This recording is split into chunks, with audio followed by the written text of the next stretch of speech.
I know, right? My car does the same thing. I have a Subaru. So the car's made with love, but they also Subaru also makes helicopters for the Japanese army, right? Really? I think so. I didn't hear about that. That's what I heard. Oh man, it's not all love. They gotta have some, metal and wires. Yeah. Some upholstery. Yeah, some kind of structural integrity. Right.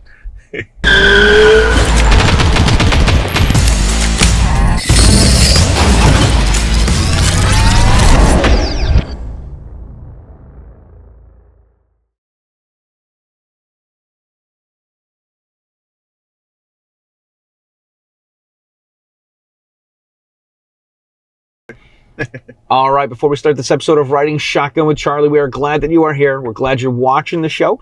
If you are new to the YouTube channel, please hit the like and subscribe and hit the notification bell because that's good for all stuff YouTube. If you're listening to the show in podcast form, please leave a positive review and a 5-star review on whatever your podcast outlet is. If you enjoy the show, if you like the show, if you get something out of it, if you have a chuckle and a laugh, please share it with your friends because that is how we get the Stagecoach across America. All right, welcome to this episode of Riding Shotgun with Charlie. Today we are coming to you from Memphis, Tennessee, and I have with me Mekkos Beech. Mekkos, thanks for being on, man. Hey, what's going on, brother? You doing all right? So far, so good, man. Awesome. I haven't had any Elvis sightings yet. I'm a little bummed. We'll see what we can do. Probably won't find any. Okay. What? Like, you're not going to see as much Elvis here as you would in Vegas. At Vegas, yeah. So well, that's all right. I have seen some video that Elvis lived, and he's like a preacher, in some town in the middle of Kansas or something. Which way are we going here? The rumors of his death are greatly exaggerated. Right. What are we doing here? Oh, so if we want to go downtown, let's go this way. All right, we're going this way. We're going to downtown Memphis. We're gonna hit the I-40 and long distance information. Yeah. Give me Memphis, Tennessee. Yeah. So, but we're gonna go south until we hit the 40. All right. All right. So tell us about you. How did you become a gun guy? You're here. You're in Memphis. Well, first of all, we would not be remiss. Turn this way. Yeah. We would be remiss if we did not talk about how we actually had a chance to meet, and we met through Will Workman. Yeah. Will Workman is someone that I interviewed. I assume you've interviewed him and talked with him, but he has a YouTube mastermind, and that is how we met. And we were doing one of the masterminds a couple weeks ago, and so I was like, Memphis Beech, are you in Memphis? Because I think I'm going to be in the area, and I'm looking for people to interview. And you're like, yeah, sure, let's do it. Yeah. So here we are. So shout out to Will Workman and the Workman Protection YouTube channel. So rock on, Will. All right, tell me about you, man. Yeah. How'd you become a gun guy? So, I didn't grow up with guns. My mom was Army, my brother was Navy, and so we have a ton of family that's also military. A lot of Marine Corps, a lot of Army, a lot of Navy. So I ended up joining the Marine Corps, and that was where I got into guns. That'll show. Yeah, that'll definitely get me into guns. So, nice. Served for 9 years. I was not infantry. I was a helicopter electrician, and so when I got out, there weren't a whole lot of jobs in aviation, so there was a much bigger market in IT. So I did that for 15 years. 11 of those years were cybersecurity. Oh, that's cool. When I got out, I got into competitive shooting. I shoot a lot of IDPA and some USPSA, a whole lot more IDPA than I do USPSA. Right. So in IDPA, I'm a chief safety officer. I'm a safety officer instructor, and I used to be a match director of a couple of different clubs. Oh, cool. Like at least 3 different clubs. So I help out with a ton of matches around the area. Nice. I don't do as much with USPSA as I do with IDPA. Yeah. I just find IDPA to be the more beneficial sport for me. And then also because it's more practical. Yeah, we can get there, but what happens is, and let's go over to the right side of the road. All We're gonna need to get onto this on-ramp. I also ran into a place called Top Gun Memphis. I was one of the original I still am one of the original chief range safety officers. Cool. So I teach range safety officer classes. Yeah. I'm also one of the instructors. I teach beyond the permit 3, 4, mastering the pistol. I teach private lessons. Let's see, and I also do IDPA classes here in Memphis. So Nice. it's a lot of fun. I've been doing that for the last 5 years. In 2023, I started Memphis Beech coaching, and that's where I do online coaching. I do Zoom calls, and that's the business that I use for my IDPA classes. So very cool. yeah. All right, so let's talk some stuff about Tennessee here, because everyone thinks it's free America, but it's not free America. And I hear people say it's constitutional carry, but it's not true constitutional carry. So my daughter's been going to college in Nashville for the last 4 years, and at the beginning, I'm like, oh, you know what? I should move, right? Just to get out of New England. I should move down to Tennessee, Middle Tennessee. Cool. And I joined a Facebook group, and I'm like, what do you guys do to teach classes because you're constitutional carry now? Yeah. And I will tell you this, I got comments like, Tennessee's full. Don't bring your red blue state politics down here. Yes, there's a lot of that. Yeah. How do we know that you're truly a gun guy and not part of Mom's Demand Action? How do we, I learned how to shoot from my granddaddy, shooting squirrels off of his deck. And they're like, all sorts of like, don't come, don't. One guy said it's not permitless carry. Sorry, it's permitless carry, not constitutional carry. That's correct. As an instructor, I should know the difference. And I'm like, man, people in Massachusetts, right? We call ourselves massholes, right? And I'm like, everybody in New England is an a-hole. And I wanted to write. You said massholes. Massholes. That's what we call ourselves. Yeah, we're from Massachusetts. We're assholes from Massachusetts. We're massholes. And I wanted to write back to this guy and say, you know what, people from Massachusetts have a reputation for being massholes. I think I'm going to fit right in. Yeah. You guys all seem like jerks to me. Yeah. So, I wanted to find out, because I became a USCCA instructor because I was like, well, people probably aren't taking the NRA courses. If they don't have to take a class in order to get a license, they're probably going to need something a little bit more. And I think the USCCA courses have a little bit more to offer than the NRA's home firearm safety or basic pistol class. Okay, they almost had an accident. All right, so I saw him try to cut in that lane, and it was a little concerning. Yeah, and I was like, okay, well, there's a truck there. It's going to get in the way of your plans, buddy. So, but yeah, so you're absolutely right. It's not constitutional carry; it's permitless carry. Yeah. And I'll briefly touch on what the difference is. In constitutional carry, the state establishes the Second Amendment as their carry permit. So the state no longer controls where you can and cannot go, what you can and cannot do with the gun. Simple possession of the gun is no longer a crime unless you're federally allowed to do so. So basically, if you can buy a gun, right, which means that you don't have a criminal record, you're not a felon, you're not dishonorably discharged from the military. Yeah, we need 40 to be on west? the right. Okay. You need to be on the right. Yeah, 40 left, 40 west. So as long as you're not a felon, as long as you're not, as long as you don't have an order of protection or a restraining order against you, if you can buy a gun at all, you can carry it. Okay. And you can carry it everywhere except for federal buildings. That's constitutional carry. Right. That's not what we have. I have a friend that says true constitutional carry is this. He said, I can carry a fully automatic Glock 18 with a 33-round stick magazine while I'm stoned into school from parent-teacher conferences. And I'm like, man, that is a lot of freedom. That's a whole lot of freedom. Right. And in some states, you can do that. Well, as long as it's not, fully automatic. Well, as long as you have, like, the paperwork, right? Well, sure. You got a Form 1 or, whatever right, else but have you. his point is constitutional carry is not having that. So Yeah. I've gone, and I wrote an article about this on News 2A. There is a difference between permitless carry and constitutional carry. Yeah. I talked to some people, and they say they like to call it constitutional carry because they like to remind one political party that it's in the Constitution that you can have a right to have a gun, even though they know it's permitless carry. You don't have to have government permission. Well, how widespread is that interpretation? You know what I mean? I can make up words in English, I can make up let me make up a word, all right? All right. Jabushewitz. And I can know what Jabushewitz means.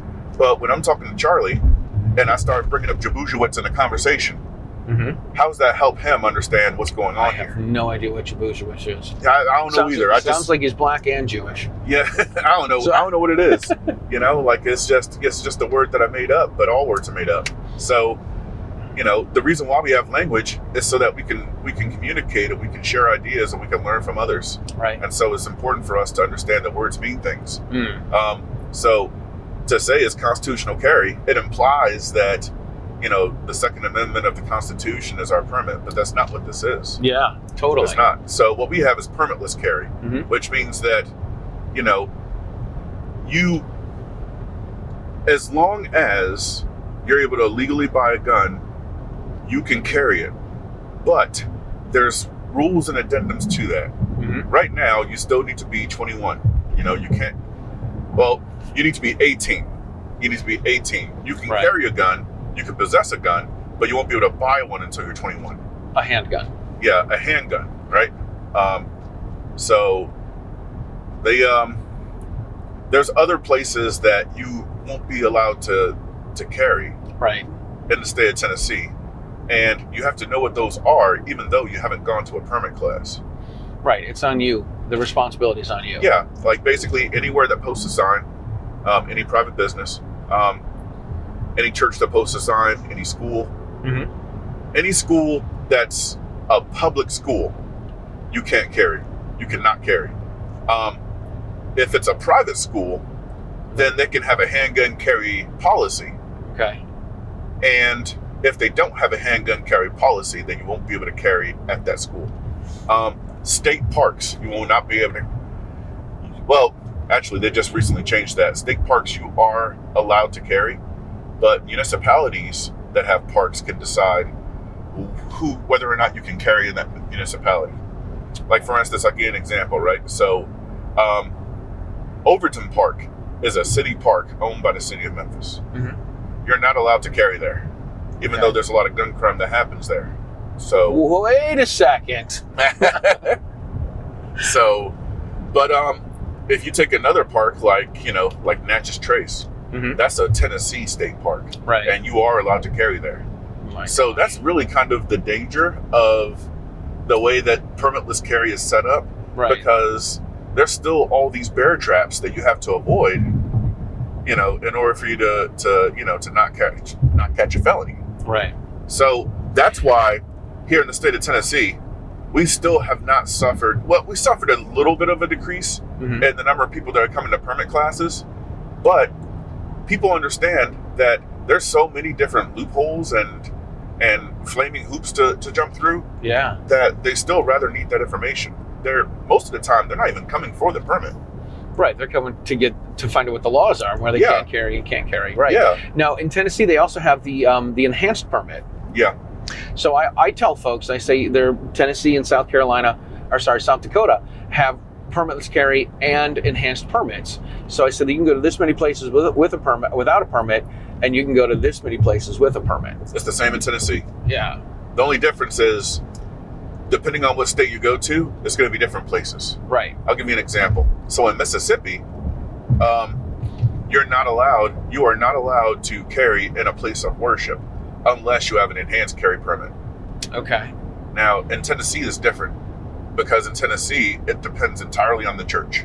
Gotcha. And if the church doesn't want people to carry guns in there, they need to hang a sign.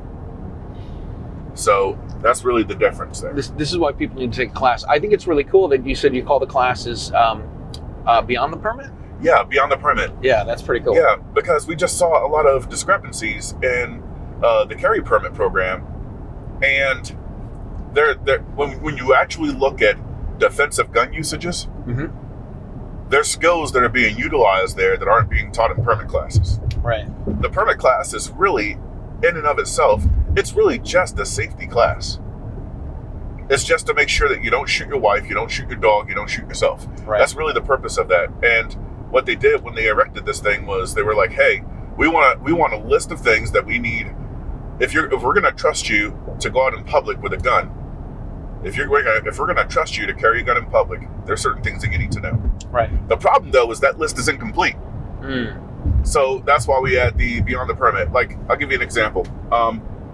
the permit class does not include any holster work at all. All the shooting is from a bench. As a matter of fact, there's a total of 3 slides on the slide, on the slideshow. That's created by the state, by the way. We have to use the state slide. Right. There's only 3 slides on there that actually talk about holsters. Wow. It doesn't really help. I did the last year. I went through the process and spent $625 to get a New Jersey permit, and the PowerPoint slide that I had to pay $50 to go through had a top break revolver in it. Yeah. I'm like, really, a top break revolver? Yeah. We have a beef with freaking Abe Lincoln? Like, really? Seriously, man? It's ridiculous. Wow. Yeah. It's nuts. Yeah. Our slideshow has, I think there's 12 or 13 slides on revolvers, and we have to give those slides. We have to present on that, right? Regardless of whether or not anyone's actually shooting a revolver in class. I think it's good for people to know how they work. I think it's good for people to have revolvers. I think revolvers are great for dry practice or dry fire, whatever you want to call it. Yeah, that's great. Yeah. You don't have to rack the slide to reset the trigger. The trigger is going to be heavier than it is for any of the semi-autos that you're going to be carrying. Now, that's a plus or a minus, because if a 90-pound grandma comes in, she's not going to have to, she may or may not have the grip strength to actually keep the sights lined up throughout the circuit press. So, and I'm thinking. Yeah, but I get it. Yeah, you know what I mean. I'm not. When I think about using them for dry practice, I'm not thinking about Betty White coming in and taking a class. Yeah, but we get a lot of Betty Whites come in. Right. So we get a lot of people with physical disabilities. Right. We get a lot of people with emotional baggage. So look, I'm feeling targeted here. But so that's part of the reason why I'll have. These days, I generally don't teach permit classes anymore, mainly because, it's very, you have a lot of competing personalities in the room, and, you have to juggle that along with delivering the curriculum. Right. So, because what we're doing is we're getting 18 hours of information, and we're stuffing it into a 6-hour bag. Right. And then we still have to have like 2 hours to go out to the range, and you need to demonstrate that you can shoot. Yeah. So, there's a lot going on there. There's a lot going on. Yeah. And here's the sad part. It takes a little bit of emotional intelligence to keep people on track to remember the information in the first 6 hours, to make sure they're not distracted by their fear of guns in the last 2 hours. Right. So, because you're trying to teach them how to do the thing, but they're way too worried about doing the thing. So you have a lot of competing personalities in the room. In that same room, what you're going to have is people that think they're experts, but they're not. They're really novices. Right. You're also going to have people that, are just kind of generally afraid of guns. Mm-hmm. Like they just have seen too many movies, too much television. Yeah.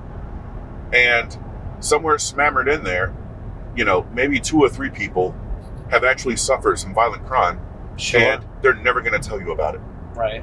So. But they might respond emotionally, and you have no idea why. They are 100% going to respond emotionally. Yeah. It might be subtle with, okay, that was scary. Other times it'll just. Other times they'll just straight up like break out in tears. Mm-hmm. Other times they'll set the gun back on the bench and just shake their head and say, "I can't do this anymore." Where are we going here, man? We're going downtown. Still ticket 40? Yeah, we're still ticket 40.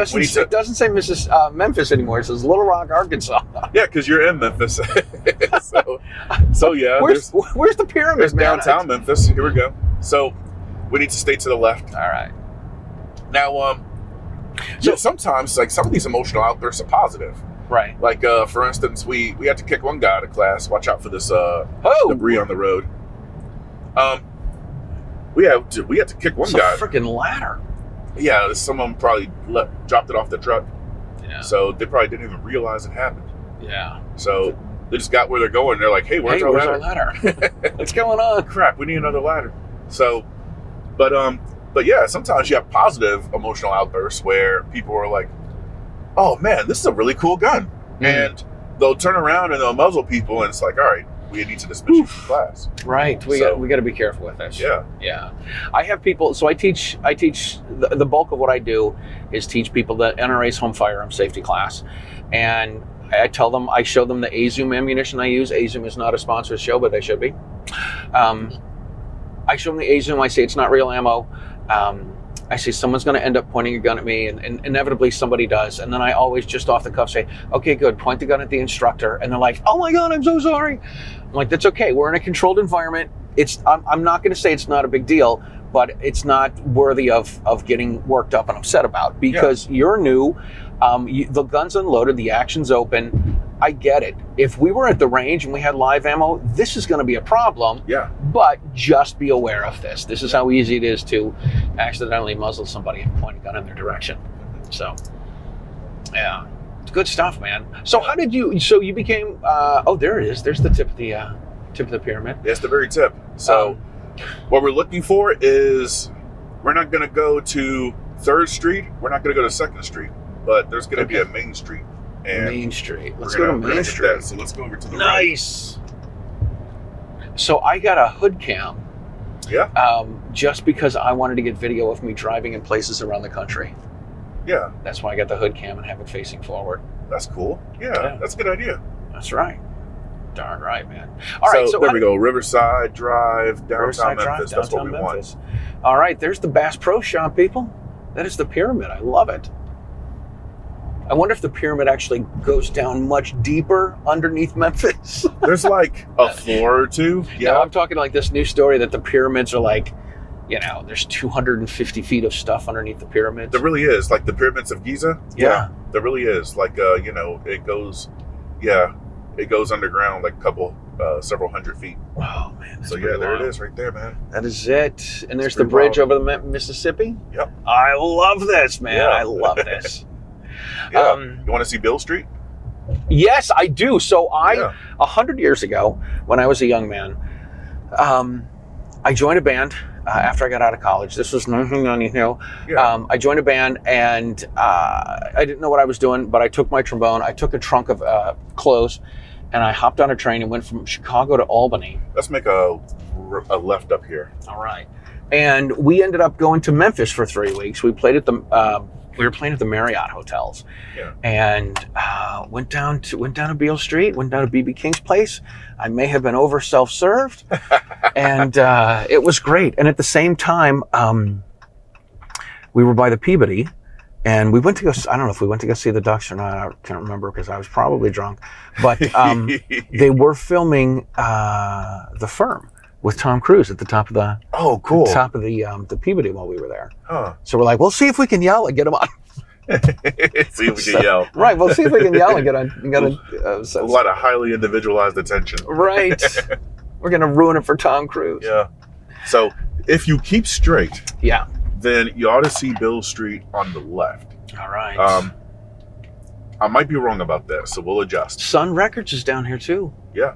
Oh, I love it, man. And if we're lucky, we'll see the FedEx Forum. Nice. Oh, this is great. This is great. I love my gig. So you see down there where it says BB King? Yeah, that's going to be, if you go down it's there. On the right? Well, if you go down there to BB King. Yeah. And, BB King Road. Yeah. If you go down there, then let's see. It's either a left or a right. Sorry, it's been a while. But yeah, you ought to be able to. You can drive down Beale Street up until a certain point. Like at a certain time at night, that's where everyone's drunk and the women have their tops off. Yeah, and they close off the street. We'll be back. Cops on horseback. You know the deal. Right. Ah, this is great, man. Yeah, it's really cool. This is great. Yeah.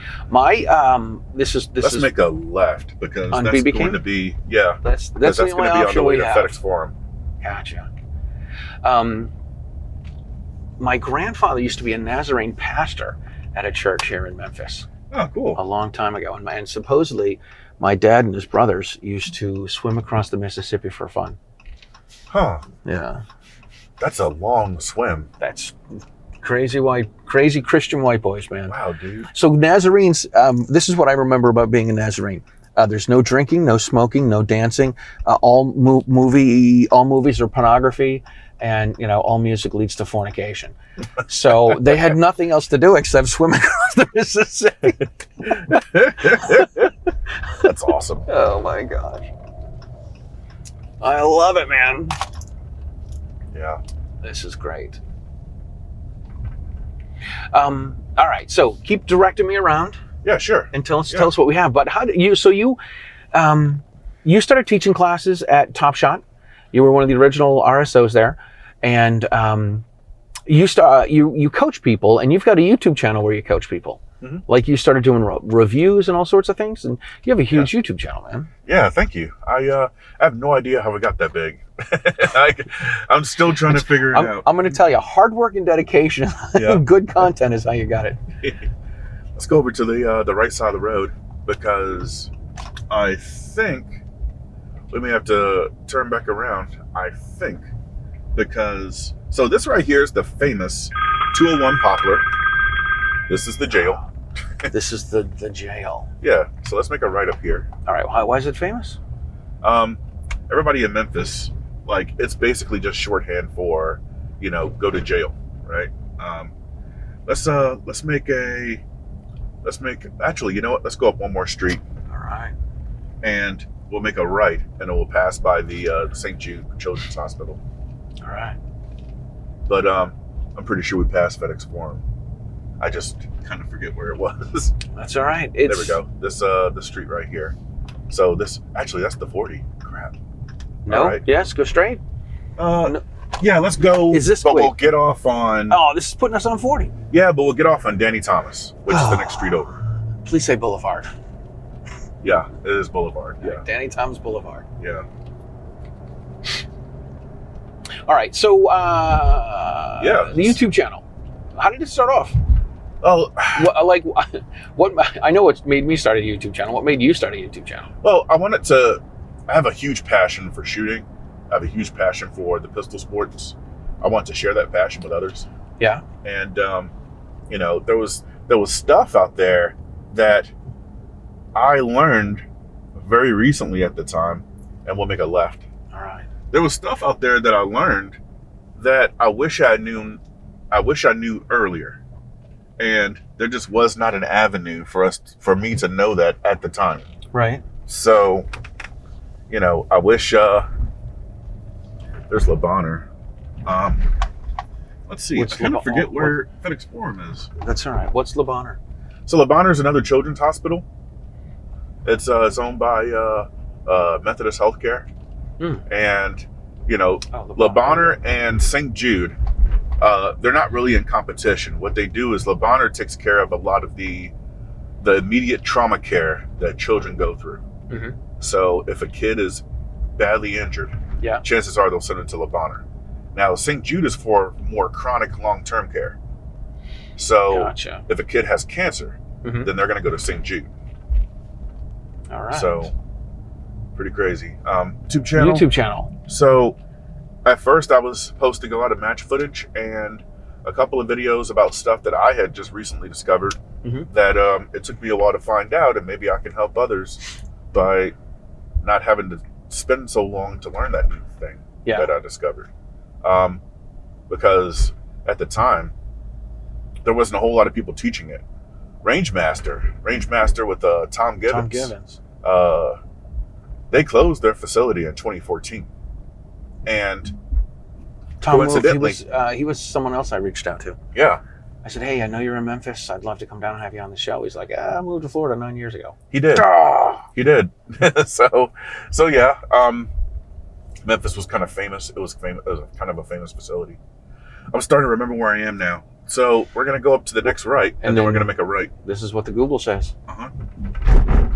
Oh, cool. You have the Googles. Yeah. The Google. So, so I missed the boat for Rangemaster. It would take me another 5 years to catch back up with Tom.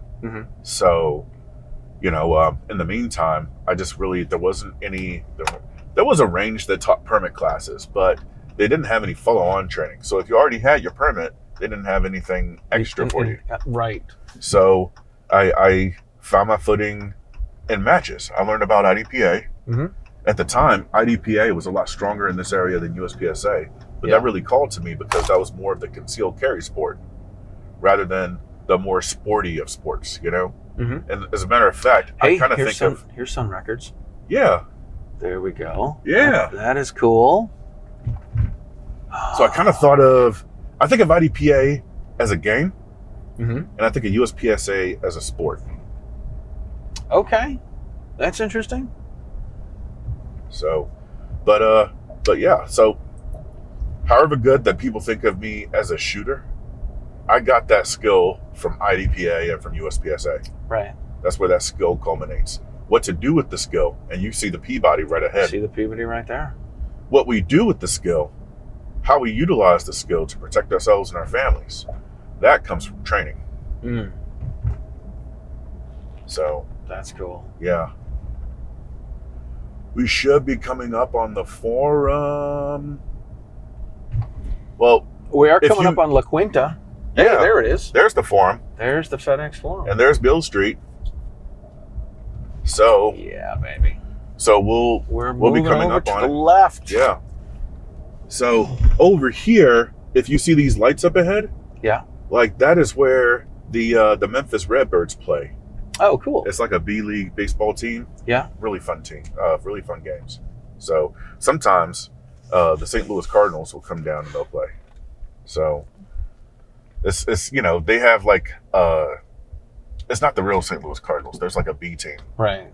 So it's Cardinals with a K. Yeah. Yeah, so we could take BB King over here. And this says to take 2nd Street. You want to take, okay, we can take 2nd Street. I don't know. I'm just following the directions, man. Yeah. You're right. We can't take BB King because it goes the other way. Yeah. It's one-way street. So much for that. Yeah. You can sell how often I come down here. Spam callers, man. That's what I get for having my phone connected to the radio. All right, That's all good. Yeah. Yes.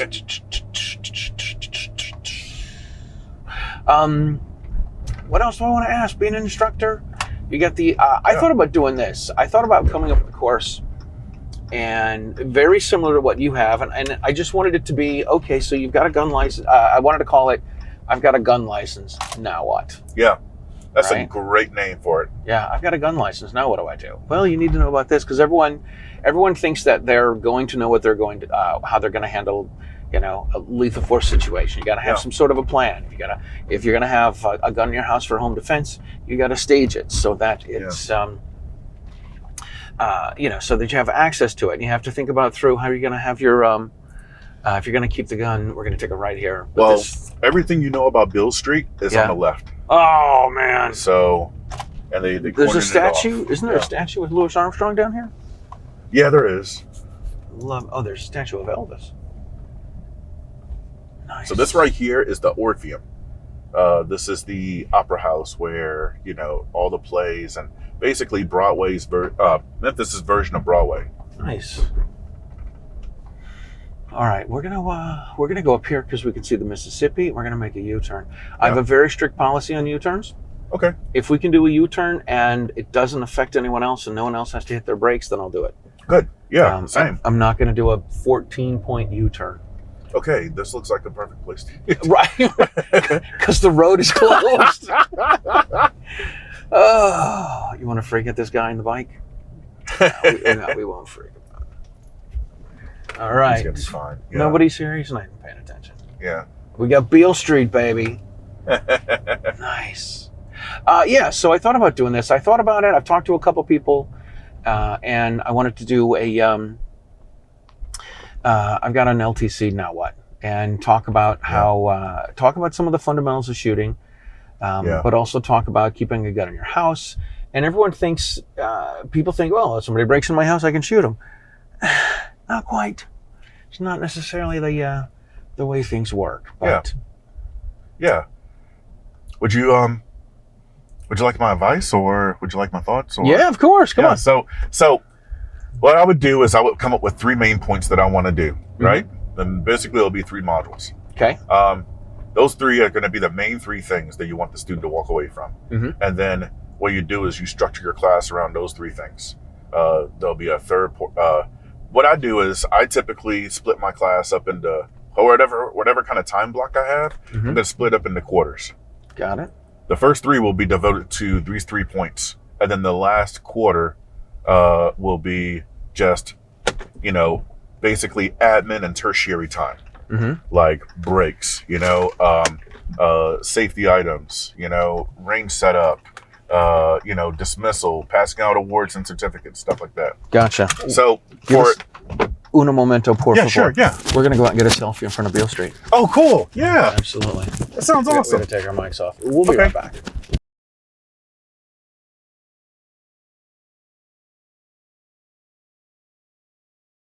All right. So the first one, the 3 things you teach in the class. Yeah. So first we'll educate well, of course, you're going to preface it all with safety. That's going to come out of your tertiary time. Of course. But of course, and we'll make a right up here because we can't go left. No fire. Those sons of bitches. No firearms allowed. I know. Yeah. That's... Ask me how much I care. So, like, if they don't want me, I'm going. So, right. And then my deal is this: if they don't check, yeah, mum's the word. Yeah, we'll go straight. All right. And and that right there that's the 4. Oh, there's the 4. But you're not gonna, it's gonna be hard for your car to see like a full frontal of it. Yeah. So, but yeah, so that's where the Grizzlies play.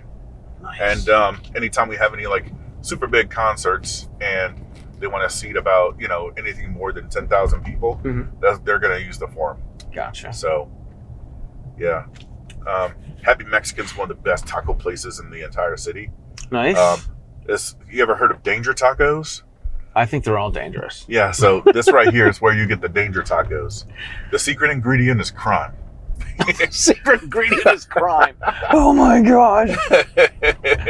So, it looks like WLOK. Looks like a prison. Is that some radio station? That's how you know you're in the hood. Oh my gosh. That's how you know. Yeah. That's how you know. Oh my goodness. So yeah. All right. We got to find our way back to 40. Okay. So 55 and 40 are pretty easy, right? Okay. Like they're almost the same thing up until a point. All right. We could follow these signs back to the 55, back to 55 and then we'll look for signs for 40. We should see the 40 on the way. All right. Very cool. But yeah. So yeah, I would first talk about the law, what you can and cannot do, where you can and cannot go, right? We would also I would also focus on helping people to select their gear correctly so that they could avoid the same mistakes we made. Right. We bought the wrong gun, loaded it with the wrong ammo, put it in the wrong holster, and we carried like that hunky dory for decades. Yeah. But we know so much more now, and it took us individually. It took each of us years, sometimes even decades, for us to learn what the real way was, right, and what works for you. Yeah, because it's when I do the Utah class and I put a bunch of holsters out on the table and people are like, are all those your holsters? I'm like, yeah, every one of them was the solution until I found out it wasn't the solution. Yeah, yeah, and we'll go specifically with holsters. Usually holster work is our dovetail, it's our segue to take us out to the range. The way you know a holster is going to work for you is like it actually has to be like it needs to be concealable, it needs to be comfortable, it needs to be fast. Okay? So, the problem with a lot of these holsters are they're made by people that carry a lot, but they don't shoot a lot. So when it comes time for you to actually draw the gun quickly, those holsters don't work for you. You can't get a full firing grip. Right. The beaver tail doesn't. The webbing of your hand doesn't go all the way up the back strap. Doesn't meet the beaver tail. And it just doesn't. And a lot of these holsters are collapsible, so it's going to cause safety issues when you try to go back into the holster. To reholster. So selecting a good holster where the mouth stays open, where you can draw quickly, where it's actually going to retain the gun, that becomes important. So. And then we immediately dovetail into the third thing, which is, how to draw the gun. or more importantly, how to safely holster the gun. Right. Because of course, what's the most dangerous thing that we do with guns in classes? Putting them back in the holster. Yeah, that's where people injure themselves. Yeah. So, if they can walk away with those 3 things, we'll call that a win. Cool. If they can walk away with 2 of the 3 things, we're still doing pretty much okay. Yeah. And if they're not walking away with that, then we have to look first at ourselves. Mm-hmm. Are we delivering this material in a way that people can digest it? But also sometimes it's not a we problem, it's a he problem. So we just try to be as patient as we can. Mm-hmm. So, but that's how I would structure such a class Like that. Very cool. All right, I got to go back and take notes and steal all this. Let's talk more about the YouTube channel. So you put all sorts of content out, right? Like holster reviews.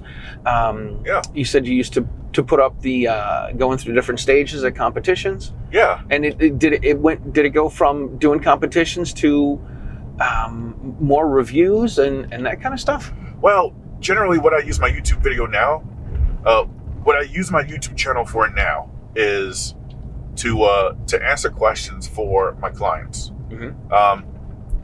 Particularly about dry fire and about performance. It's really hard for me to get into the mindset of the average YouTube viewer, because a lot of those guys are really just more concerned about gear, and they're not concerned about shooting better with the gear that you actually have.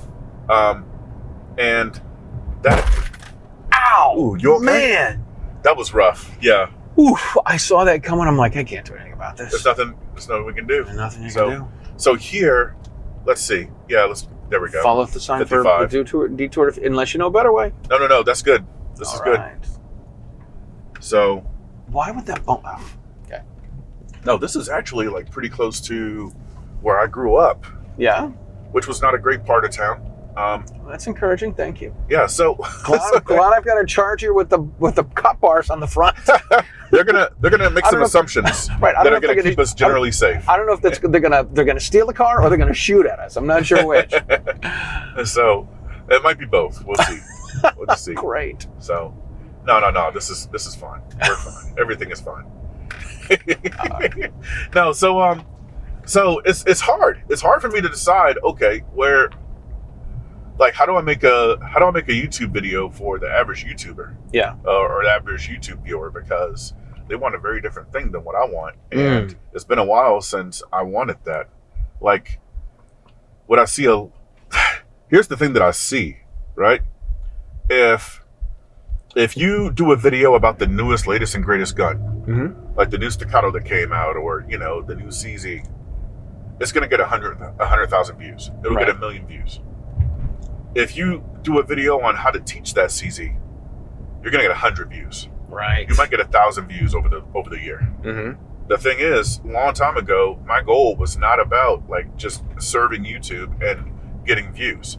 It was about getting the best information possible to my friends and family that I care about. Right. So if that video only gets 20 views, but those 20 people come to class, I'm okay. That's a net positive. And that makes everybody safer for it. I generally don't have a lot of satisfaction from a video that gets 400,000 views, but helps no one. Right. That doesn't make any sense to me. So, all right, that's cool. So it's weird because I don't really look at the metrics. I'm not really concerned about the result. I'm just staying focused on the process. I want to make a left up here. Oh yeah. My attitude is this: I want to try to reach as many people as possible. Yeah. Like that's it. I want people to watch the show and enjoy it. And for what I do, I think they do. I've said this before. I don't go to gun shows for the same reason that I don't go to strip joints. Because there's a lot of things I'd like to put my hands on, and nothing I'm going home with. Yeah. Right? That's awesome. And I felt this way before I knew I felt this way. Like I'd get these gun magazines. Yeah. I was subscribed to the NRA magazine. I subscribed to some other magazines, and they're always putting these guns out that are $2,000 and $2,500. And Yeah. I'm like, I don't have the money for that. And I live in occupied territory. That's not lawful for me to possess. So why am I looking at this? You know what I mean? So maybe that's why more people watch, here's the newest whiz bang versus here's how you work the whiz bang. Ooh, so let me see where we are real quick. All right, we need to exit. All right. Otherwise, we're gonna go to Arkansas. You know what? If you want to drive across the bridge, we can. But this battery's almost dead. This one's almost dead. All right, let's cross the bridge and we'll wrap it up. Make a U-turn and then we'll head back. All right. So the way we would get back 55. Yeah, the way we would get back to Top Gun from here would be we could take the 55 south and then take the 240 loop. Okay. And that'll get us back. I'm trusting you, man. Yeah. So let's see. Yeah, so I have a couple of videos that did pretty well. Like I did a holster video that got like 200,000 views. Dude, that's awesome. It's pretty awesome. Yeah. But that was like 150 videos deep. So it took me a while for me to, Right. And here's the thing. All I did was just make another video. I don't know what I did well on that or what I did poorly on that. Oh, jeez. I just don't know. Yeah, you don't know what the magic sauce was. Yeah. All right, we're going over a bridge. What's the bridge called? This is the 55 bridge. The 55 bridge across the Mississippi. Now, one of my goals for this trip was to film a show in Arkansas. Yeah. And I'm crossing from Tennessee into Arkansas. Does this count? I think it counts. Would you count this? I would count because this. it's not having a guest in Arkansas. Yeah. It's I want to film a show in Arkansas. Well, let's put it like this, right? Let's say, you were banned from Arkansas. Right. How much of Arkansas would you be banned from? Would you be banned from like how far into Arkansas would you have to be in before you violated the law? Probably a couple hundred more feet. Yeah. So if it counts for that, it counts for this. All right. Well, good. I'm gonna put a little black dot on the on the area in Arkansas. Oh, you know what I'll do? I'll put it on the Tennessee-Arkansas line. There we go. Right on the line. I have a big. We got to get the picture here. There we are. Yeah. I hope we can get this video of the welcome to Arkansas. Oh, we're gonna have to sit in traffic on the way back. Are you serious? Look at this. Crap. Welcome to Arkansas. Hey, we're in Arkansas. Huh. There may be a way for us to cut over to the 40. Oh man, oh man, oh man. Let the good times roll. Crap, yeah. All right. Yeah, we'll bust out the GPS. I should never trust a stranger. Who's the stranger danger really for here? Oh man. All right, well we've got plenty of stuff here, plenty of content. We need to figure out how we're getting back to where we're going. Here, hold off on that. Okay. Let's button it up. All right, so you had a video, 200,000 views. You weren't sure what it was, so you made another video? Yeah, so I made another holster video because the first one was a little outdated, so it was like a year later. Yeah. And that one got 400,000 views. So, wow. I mean, at first it seems like I should keep making holster videos. Right. So I did, and they didn't really do so well. Like, they got, like 1,000 views, 500 views. Right. So I'm right back to what I've learned from this is if I try to make videos for the sake of making views, it never goes well and I don't get satisfied and I don't help anybody. If I make videos that serve the clients and the people in my own community, then I get a whole lot more satisfaction from those, even if it gets like 100 views. Gotcha. All right, well, there we go. That's a good place to wrap it up, shall we? Where can people find your videos? Where can people find your Instagram? Where can people find all your stuff? Yeah, so you can find me on YouTube. Yeah. You can look for Memphis Beech. You can also spell beach. Yeah, Beech. Because there's no beaches here, man. There's not a beach. Yeah, so there's a secret beach. There's a secret Memphis Beach. Really? But it's more or less a swamp. It's like it's a swamp. It's a beach. Well, it's a swamp. It's a creek that people swim in. Oh my gosh. Okay. So but you can also find me on YouTube. You can look for me as Memphis Beech Coaching. You can find me on memphisbeech.com. And nice. You can also follow my my podcast, which is EDC Everyday Conversations. Everyday Conversations, nice. That right there is a podcast by me, by Memphis Beech. I bring on my friends and my guests, and you can find that on Spotify and wherever else you get your podcasts. Very cool, very cool, dude. Thank you so much for being on the show. Dude, you're awesome. This is please. All I'm doing is playing catch up. That's it. I'm like a condiment over here, just playing catch up.